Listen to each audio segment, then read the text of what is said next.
তো আমি ওখানে আপাতত আছি মোটর স্ট্যান্ড, আর মোটর স্ট্যান্ড থেকে আমি যাবো রাজবাড়ি। রাজবাড়ি বলতে তোমার একটা রিক্সা নামলা, ওই রিক্সা দিয়ে আসলে যাবো আমি রাজবাড়ির। আর রাজবাড়ির ভিতরে ভিউটা যতটুকু পারি আমি জানার চেষ্টা করব। আর কত টাকা ভাড়া ঠিক আমি কইতে পারতাম, কিন্তু একটা গাড়ি তো যাইতো না, কেমন লাগবো তোমার রিক্সা। তো একটা রিক্সা নেই, রিক্সা দেখি কত টাকা ভাড়া চাই। ওইটা হলো মোটর স্ট্যান্ডের পিছনের জায়গাটা, চারিদিকে যে বিল্ডিংগুলো রয়েছে খুবই কিন্তু সুন্দর সুন্দর শতবার্ষিকী ভবন। এটার ভিতরে আমরা বিভিন্ন রকমের যে আগরতলা থেকে যে অনুষ্ঠান হয়, তো বেশিরভাগই এই জায়গাতে অনুষ্ঠানটা হয়। তো আর এটা হলো তোমার এই জায়গাটা হলো তোমার এদিকে জগন্নাথ বাড়ি রুট, ঠিক আছে? এদিকে হলো জগন্নাথ বাড়ি রুট, আর রাজবাড়িটা হয়তো আমার ডাইন দিকে যাইতে। তো আমি এই কাকার গাড়ি দিয়ে আসি, আমি 20 টাকা ভাড়া রাখছি মোটর স্ট্যান্ড থেকে। তো আইতে এই কাকার দিয়ে আসি, আমি এখন রাজবাড়ির সামনে আছি। আর ভিতরটা গিয়ে আজকে আমি দেখার চেষ্টা করবো। মানে যাবো ভিতরে গেলে আমার হয়তো টিকিট কাটতে হইব, টিকিট কাটার পরে আমি কিন্তু ভিতরে যাইতে পারবো। আর নাহলে হইতো না, আমি আগে আমার টিকিট নিতে হইব। তো অনেক দিনের ইচ্ছা ছিল ভাই ভিতরে ঢোকার পর, আমি টিকিট আমি নিয়ে নিছি। আর অনেক দিন ইচ্ছা আজকে ভিতরে যতটা হয়তো আমার ভিতরে বেশি ভিতরে যেতে পারতাম না, এদিকে যাওয়ার কোনো মানে ক্যামেরা করার এলাও নাই। আর এই আমি গেট অফ যেতে পারবো, এর বেশি আমি যেতে পারতাম না। আর সব দিকে দেখতে চারিদিকে সবুজ, মানে সবুজ এত সুন্দর, মানে এটা এত সুন্দর, মানে আমি কল্পনা করতে পারতাম না। আমি এই দিকটা যাই, কিন্তু এই দিকটা আমি সবটা আমি দেখাবো সবাই। তো সঙ্গে থাকো বন্ধুরা, আর আমি একটা একটা করে দেখাইতেছি সবটা জায়গা, আর এই জায়গা কোন সময় নির্মাণ হয়েছে বা কত সালে হয়েছে, কে থাকতো এটার মধ্যে, সব এই ভিডিওর মাধ্যমে পাইবা। সঙ্গে থাকো বন্ধুরা। তো এই রাজবাড়িটা তৈরি হয়েছিল 1899 থেকে 1901-এর মাঝামাঝি। আর এই রাজবাড়িটা তৈরি করেছিলেন রাধাকৃষ্ণ বীর মাণিক্য দেববর্মা। তখন তিনি এখানকার রাজা ছিলেন। ত্রিপুরা যখন ভারতের সাথে যুক্ত হয়েছিল, তখন বীর মাণিক্য দেববর্মার বংশকারীরা কিন্তু এখানেই বসবাস করতেন। তারপর এই রাজবাড়িটাকে যেটাকে বলে প্যালেস, তো এটাকে 1972 কি 73 নাগাদ ভারত সরকার এটাকে 25 লক্ষ টাকা দিয়ে কিনে নেয়। তারপর এটাকে 2013 সালে বিধানসভা থেকে মিউজিয়ামে কনভার্ট করে। তারপর থেকে এখানে কিন্তু কোনো ভিতরে গিয়ে ছবি তোলা বা ভিডিও করা সম্পূর্ণ অ্যালাউ নেই। আর ভিতরে কিন্তু অনেক সুন্দরভাবে বর্ণনা দেওয়া আছে ত্রিপুরা সম্বন্ধে। যারা যারা কিছু জানতে চাও অবশ্যই এর ভিতরে আসবে, কিন্তু ক্যামেরা নিয়ে যেতে পারবে না। ভিতরে সব কিছু সুন্দরভাবে উল্লেখ করা আছে, বন পশু সব কিছু এখানে কিন্তু উল্লেখ করা আছে। তো অবশ্যই আপনারা এখানে আসবেন, উপভোগ করবেন, সমস্ত কিছু তথ্য এখানে আপনারা জানতে পারবেন। তো এখানে দেখো অনেক সবুজ যেটা রয়েছে, এই গাছটা কিন্তু খুব সুন্দর, আর চারদিকে সুন্দর ভিউ একটা। এই যে দেখতে পাচ্ছেন এখানে রাত্রে হয়তো একটু সুন্দর হইতো, এই যে জলের জায়গাটা, এটার ভিতরে কিন্তু রাত্রেবেলা খুব সুন্দর লাইটিং হয়, খুব সুন্দর লাইটিং হয়। আর এই যে আমার পিছন ভিউটা, এটা এই যে মানে রাজপ্রাসাদ, বলতে রাজপ্রাসাদ এতটাই সুন্দর, মানে আমি হয়তো ভিতরে যাওয়ার কিন্তু ভিতরে যাওয়ার অ্যালাউ নাই, বলতে গেট অব্দি যেতে পারুন। ভিতরে গেলে আপনারা আমাদের ত্রিপুরা রাজ্যের যত স্মৃতি আছে সব কিন্তু এখানে উল্লেখ করা আছে, ঠিক আছে? কত সালে হয়েছিল, কিভাবে এটা হয়েছিল, কি কি মানে ত্রিপুরা রাজ্যে কী কী শাসক ছিল, সব কিন্তু এটার ভিতরে লেখা আছে, ঠিক আছে? যেটা আমরা বললো, একজন বললো যে এটার ভিতরে সব কিছু লেখা আছে, কিন্তু আমি নিজে ভিতরে ক্যামেরা করতে পারতাম, জাস্ট আমি গেট অব্দি আমি যাইতে পারবো, ঠিক আছে? তো গেট অব্দি যাইতে পারবো, এর ভিতরে কিন্তু যাইতে পারতাম না। আর যার কারণে আমার বাইরের থেকে সবটা কিছু দেখা, ঠিক আছে? এই যে দেখেন। আর এদিকে একটা কথা,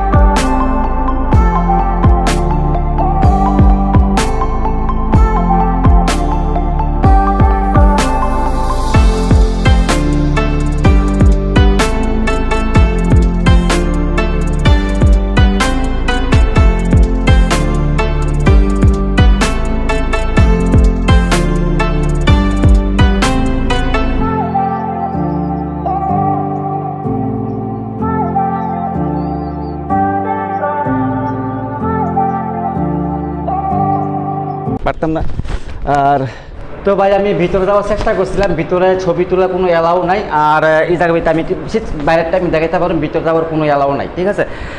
যারা যারা হয়তো আমি ছবি তোলা অ্যালাউ নাই, এমনি ঘুরতে ঢুকতে পারবা, দেখতে পারবা। আর কী কী লেখা আছে এটার ভিতরে আমি তো তোমার কইলাম, ওই যেটার ভিতরে ত্রিপুরার ভিতরে যারা যে জিনিসগুলো জিনিসটি ভালো সব এটার ভিতরে উল্লেখ করা আছে। প্লাস আমি একটা মানে দেখাইতে পারি, অনেক চেষ্টা করছি ভিতরে যাওয়ার লাগে বন্ধুরা, তো ভিতরে যাওয়ানো হইতো না, আমি বাইরেটা দেখাইতেছি, কারণ বেশিক্ষণ আমি এখানে থাকতাম না, কারণ এদিকে ছবি তোলার কোনো অ্যালাউ নাই, ঠিক আছে?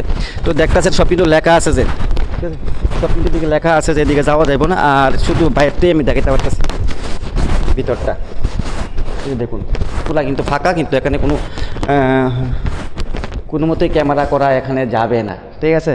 তো আমি আস্তে আস্তে বাইরের জায়গাটাই আমি দেখাই।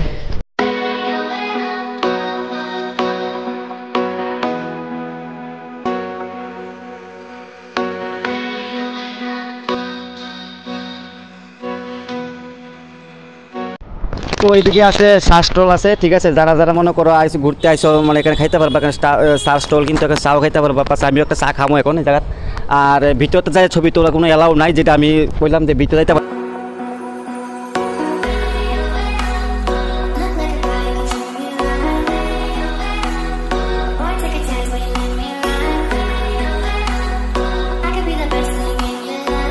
যে জায়গাগুলো আছে এই দেবীতে ভাই তোমরা বসে মনোরঞ্জন দেখার জন্য এখানে মনোরঞ্জন হয়। ভাই মনোরঞ্জন বলতে এই যে চেয়ারগুলো আছে এটা কিন্তু লাইটিং হয়, ঠিক আছে। এটা কিন্তু পুরোটা কিন্তু লাইট জ্বলে, খুব সুন্দর সুন্দর লাইট, ঠিক আছে।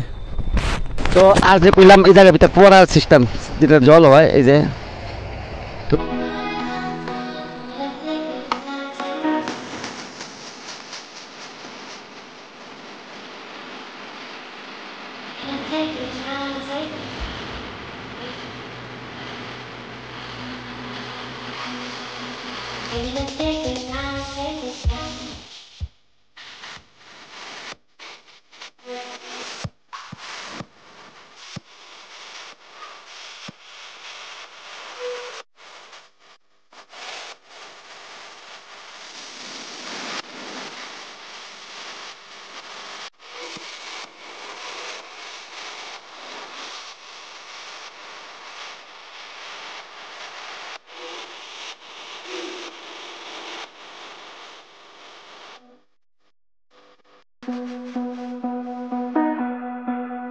যতটুকু পারছি তো সবাই দেখেছি, কারণ ভিতরে যাওয়ার কোনো এলাও নাই।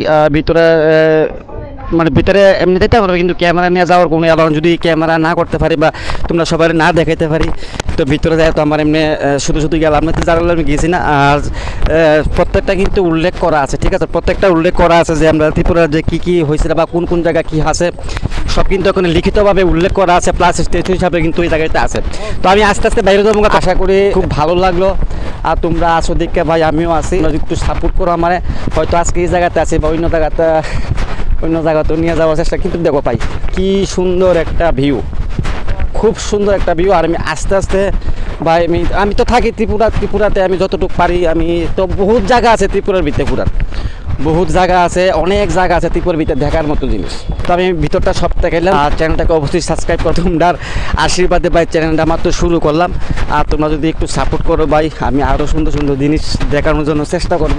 আমাদের ত্রিপুরাতে অনেক সুন্দর সুন্দর জিনিস আছে, অনেক সুন্দর সুন্দর জিনিস আছে ত্রিপুরাতে, যেটা তোমরা দেখার মতো। হয়তো যারা ত্রিপুরার বাইরে আছো তারা অবশ্যই যে জায়গাতে নিয়ে যাবো তারা অবশ্যই কিন্তু অবশ্যই দেখতে পারবা, ঠিক আছে। তো ভাই আস্তে আস্তে আমি বাইরে দিতেছি, গেটের বাইরে দিতেছি, এই যে গেটের বাইরে কিন্তু আমি আয় বললাম। তো বন্ধুরা ভালো থাকবা, সুস্থ থাকবা, দেখা হবে আরেকটা নতুন ভিডিওতে। ভাই অবশ্যই সাবস্ক্রাইব করবা, কারণ অনেক কষ্ট করে ভাই তোমরা লেগে ভিডিও বানাই। আর তোমরা সবাই দেখাই, তোমরা আসো দেখে ভাই আমিও আছি, একটু ভাইটা সাপোর্ট করবা। আমার চ্যানেলের নাম এমআর চন্দন দাস, প্লাস ফেসবুকের নাম চন্দন দাস। ফেসবুকে যদি তোমরা সার্চ করো চন্দন দাস একটু তাড়াতাড়ি পাই লেবা, কারণ ফেসবুকে আমার ফলোয়ার্স একটু বেশি আছে, কারণ চন্দন দাস সার্চ করলে কিন্তু পাই লেবা।